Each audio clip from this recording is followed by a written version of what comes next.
सारे कॉलेज के मैनेजमेंट के लोग भी शायद उस बड़े आदमी के आगे झुक गए हैं। अब मैं भी देखती हूँ कि उस इंसान को कोई कैसे बचाता है। निहारिका, ये तो सोचो, ये एक पुलिस केस है। मुझे पता लग चुका है कि उस लड़के के पीछे कौन लोग हैं। मैं उस लड़के को सजा दिलवा कर रहूंगी। मैं अपने बेटे की नालायकी की वजह से मैं जिद पे आ गया हूं कि मैं पहले बिटिया का इलाज कराऊंगा। भले उसका चेहरा ठीक कराने के लिए मुझे अमेरिका ले जाना पड़े। जो तुमने बताया उस सब को सुनने के बाद तो हम सबको ऐसा लगता है कि हम में से कोई भी तुम्हारी मदद नहीं कर पाएगा।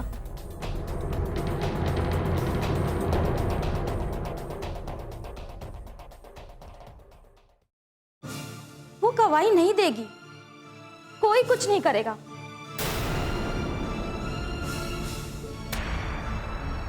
फिर ऐसे हालात में तुम आखिर अकेले करोगी भी तो क्या करोगी निहारिका?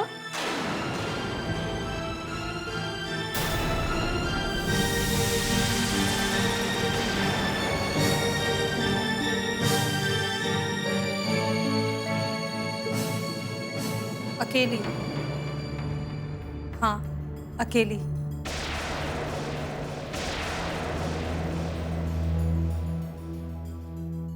क्योंकि ये तो मैं भूल ही गई थी कि अब शायद आप लोग इस मैटर में मेरा साथ नहीं दे सकते।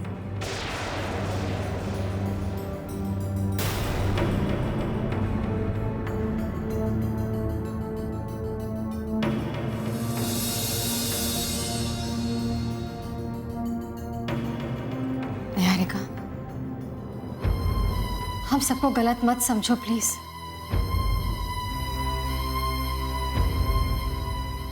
देखो, हम सब तुम्हारी मदद करना चाहते हैं, लेकिन यही ना कि आपके घर वाले नहीं चाहते कि आप सब इस काम में आगे बढ़े।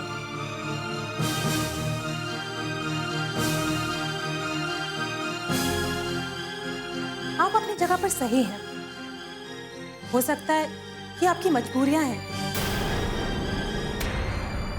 लेकिन मैं मजबूर नहीं हूं। और उस मां की आंखें देखने के बाद तो जरा भी नहीं, जो अस्पताल में बैठे बैठे पल पल अपनी बेटी की जिंदगी की दुआएं मांग रही है।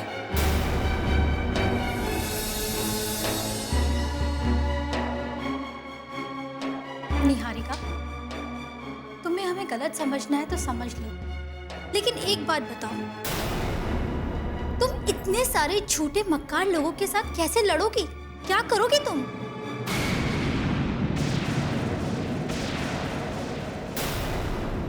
जैसे को तैसा। ऐसे झूठे मक्कार लोगों से लड़ने के लिए मुझे उनकी ही नीति अपनानी पड़ी। उनकी नीति? हाँ, उनकी नीति।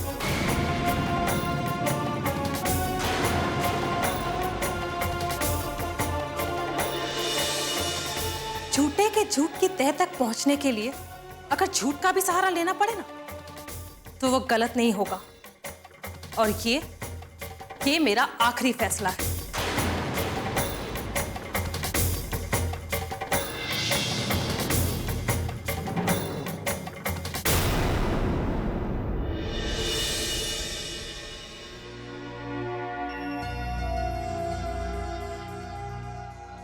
कार्की के पिता का रवैया इस मसले पर साफ तौर पर जाहिर हो गया है कि वो कार्की को मेरी मदद नहीं करने देंगे। कृपाशंकर का फोन आना, कार्की के पिता का डरना, कार्की को डांट फटकार कर अंदर भेज देना। निहारिका, तेरी तो सारी उम्मीद ही टूट गई। कार्की एकमात्र गवाह है इस घटना की, वर्षा की पक्की सहेली जो सब कुछ जानती है। लेकिन कार्की पिता के डर से सहयोग नहीं कर सकती। तो क्या वर्षा को साथ नहीं मिलेगा? क्या एक गुनहगार बिना डर के खुलेआम घूमेगा? इस तरह तो आए दिन अपराध होने लगेंगे। समाज दूषित होगा। किसी ना किसी को तो नाइंसाफी के खिलाफ अपनी आवाज बुलंद करनी ही होगी ना।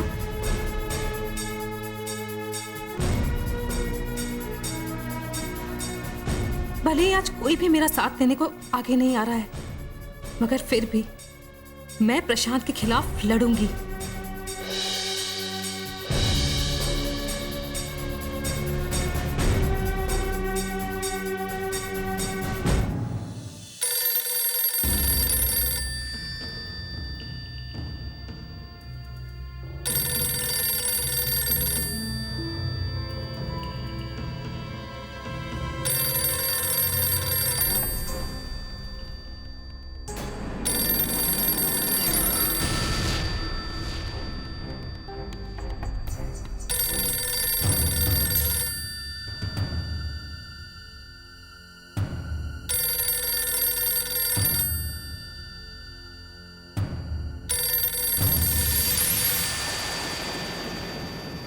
इंस्पेक्टर साहब तो कुछ ज्यादा ही आराम तलब इंसान दिखते हैं।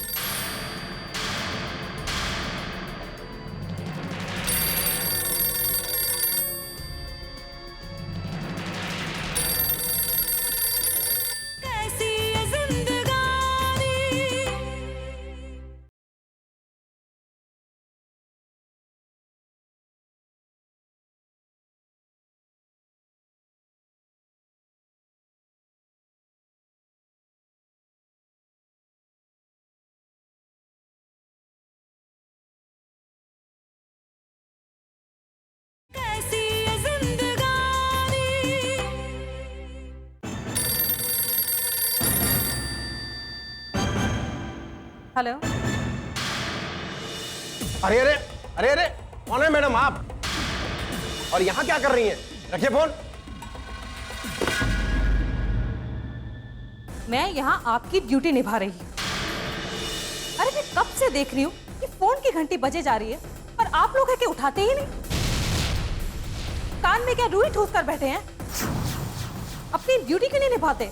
अच्छा, तो आप समझाएंगी हमारा काम? अरे सुबह से शाम तक सर पे घनघनाता रहता है, हजारों फोन आते हैं, एक फोन नहीं उठाया तो क्या आफत आ जाएगी? बोलिए। आपको पता भी है आपके एक फोन ना उठाने से कोई मासूम कितनी बड़ी मुसीबत में फंस सकता है? क्या इस बात का अंदाजा भी है आपको? वो सब छोड़िए और ये बताइए आप कौन हैं और यहाँ क्या कर रहे हैं? मैं निहारिका वर्मा, मैं एक सोशल वर्कर हूँ और यहाँ पे एक कंप्लेंट दर्ज कराने आई हूँ। कंप्लेंट दर्ज करानी है? किसके खिलाफ? इस भोपाल शहर के सबसे बड़े नेता कृपाशंकर के बिगड़ैल, बददिमाग और आवारा बेटे प्रशांत के खिलाफ।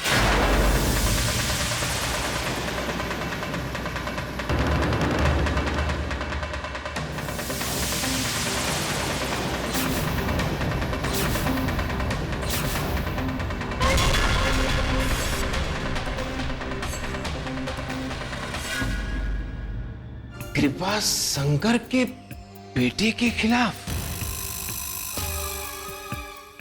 आखिर ऐसा क्या कर दिया उसने? हैं?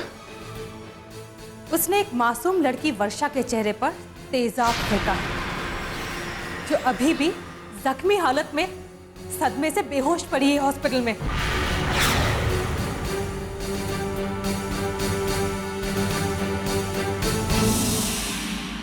ये हादसा कब, कहां और कैसे हुआ? हमारे कॉलेज में ओल्ड स्टूडेंट्स मीट फंक्शन था और उसके बाद एक शानदार पार्टी ऑर्गेनाइज की गई थी। ये हादसा उसी पार्टी के दौरान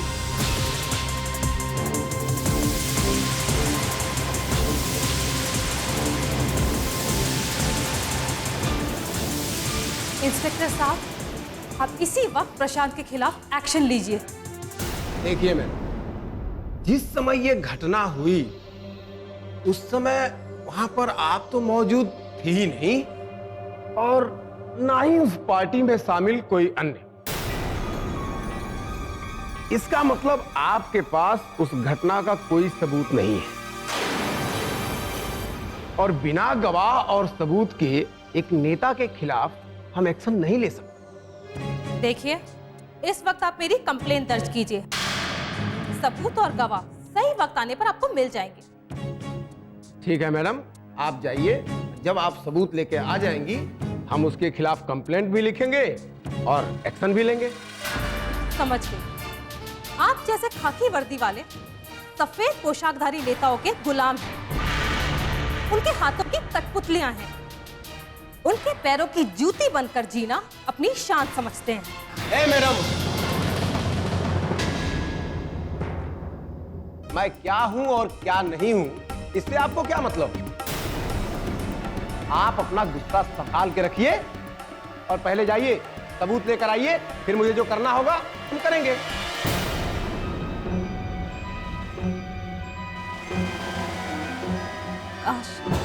काश कार्की मेरा साथ देती। गवाह होते हुए भी मैं इस इंस्पेक्टर के सामने मुंह नहीं खोल सकती। इंस्पेक्टर साहब, मैं बहुत जल्द ठोस सबूत लेकर आपके सामने आऊंगी और तब आपको अपना काम करना ही पड़ेगा। ठीक है, जाइए।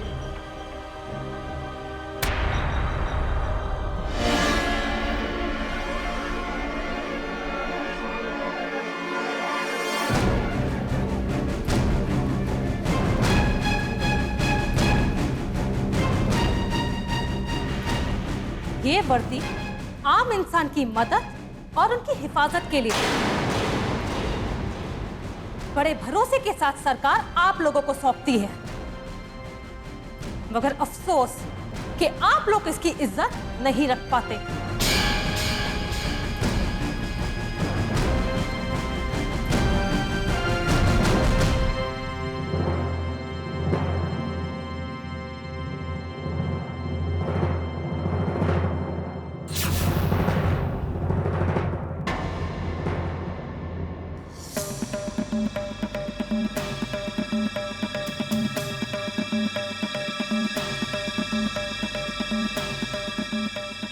तू क्या देख रहा है खड़ा खड़ा? जा ठंडा लेके आ, फिर जा गर्म करके चली गई।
हेलो हेलो, कृपा शंकर जी,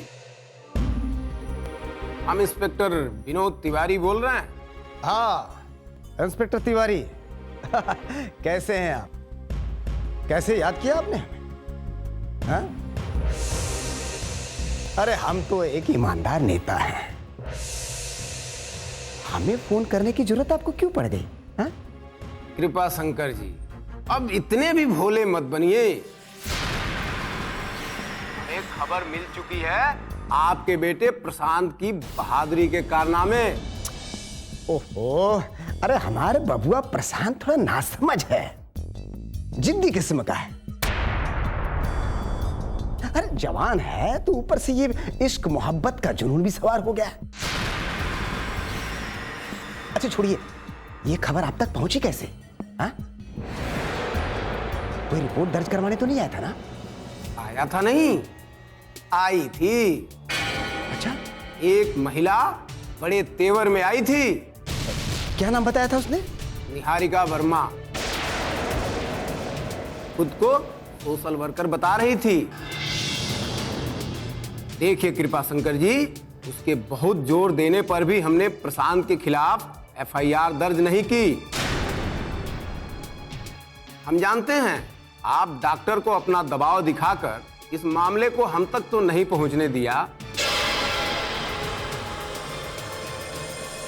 लेकिन अगर हम चाहें तो प्रशांत के खिलाफ एक्शन ले सकते हैं। है इंस्पेक्टर, तुम हमें धमकी दे रहा है? हाँ? अरे कृपा शंकर को धमकी दे रहा है? नहीं कृपा शंकर जी, देखिए मुझ पर तो किसी का दबाव चलता नहीं, मैं तो जनता का सेवक हूं और आप हमारे पालनहार। मैं तो बस इतना ही कहना चाहता हूं कि आज तो किसी तरीके से मैंने उसको टाल दिया, लेकिन मुझे वो झांसी की रानी चैलेंज देकर गई है। अगर वो सबूत लाने में कामयाब हो गई तो मुझे मजबूरन अपनी ड्यूटी निभानी पड़ेगी। सबूत? वो वाला सबूत कहां से लाएगी? भाई अब इतने दावे से बोलकर गई है, कुछ ना कुछ तो उसके दिमाग में जरूर चल रहा होगा। देखो तिवारी, किसी भी कीमत पर मेरे बबुआ प्रशांत का नाम पुलिस फाइल में दर्ज नहीं होना चाहिए। तुम्हें तुम्हारी कीमत मिल जाएगी, समझे? समझ गया कृपा शंकर जी, आप चिंता मत कीजिए, सब कुछ मुझ पर छोड़ दीजिए। अच्छा, नमस्कार। नमस्कार।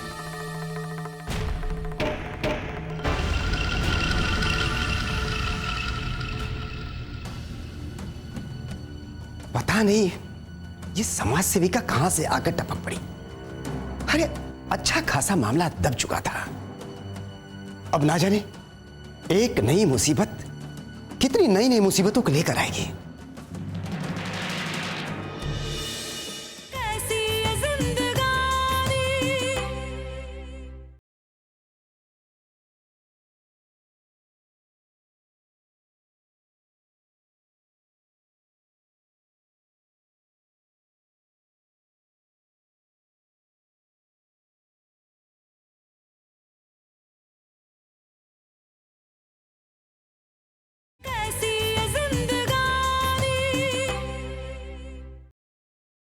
निहारिका ने जो फैसला लिया है, मुझे लगता है वो गलत है।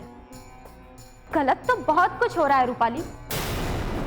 अगर वो इंस्पेक्टर निहारिका की कंप्लेन लिख लेता और प्रशांत के खिलाफ एक्शन लेने की बात करता तो निहारिका को ऐसा कदम नहीं उठाना पड़ता। जो कदम निहारिका ने आगे बढ़ाया है, जिस रास्ते पर चलने का उसने फैसला किया है, वो बेहद ही मुश्किल और कठिनाइयों से भरा हुआ है।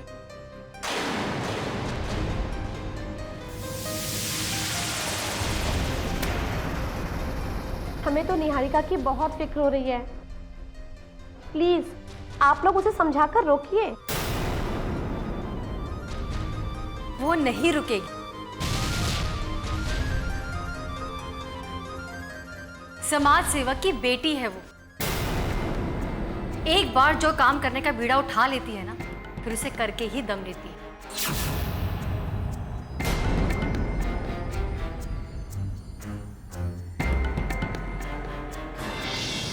पर निहारिका अकेले दम पर कृपा शंकर जैसे नेता का मुकाबला कैसे करेगी?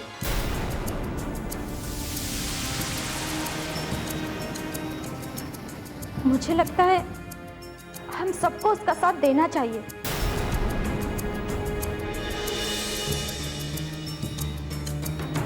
अरे ये आप क्या कह रही हैं? हम तो निहारिका को इस मामले से दूर रखना चाहते हैं और उल्टा आप। हाँ, लेकिन मिताली सही तो कह रही है रूपाली। तुम भूल गए हमारे कॉलेज के दिन? कॉलेज में जब भी किसी पर अन्याय होता था तो उसे न्याय दिलाने के लिए निहारिका कैसे उसके पीछे लग जाती थी,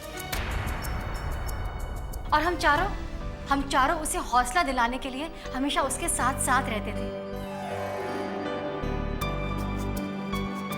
फिर क्या, अंत में जीत हमेशा हमारी होती थी, याद है ना?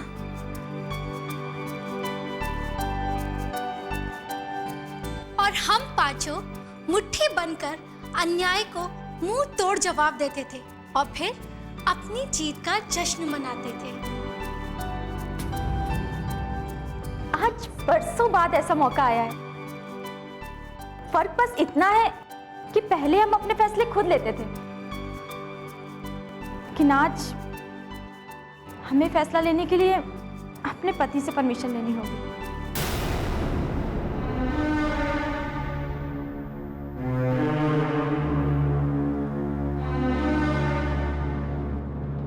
हाँ, लेकिन पाबंदी का मतलब ये थोड़ी ना है कि हम अपनी इच्छा के अनुसार काम करना छोड़ दें।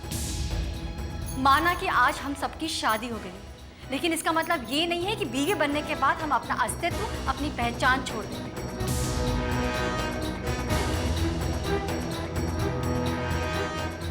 हाँ, मानती हूँ कि एक औरत को सर झुकाना चाहिए, लेकिन उतना नहीं कि सर ही कलम हो जाए।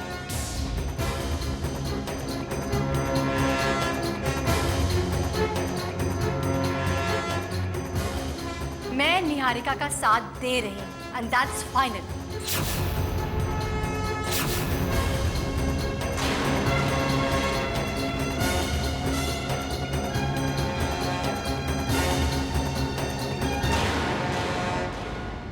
बोझ उठाने के लिए एक उंगली नहीं, 5 उंगलियों की जरूरत होती है। तुम्हारी इस लड़ाई में मैं तुम्हारे साथ हूं। कृपा शंकर की बात मानकर मैंने अपनी बेटी को आने वाले खतरों से बचाया है।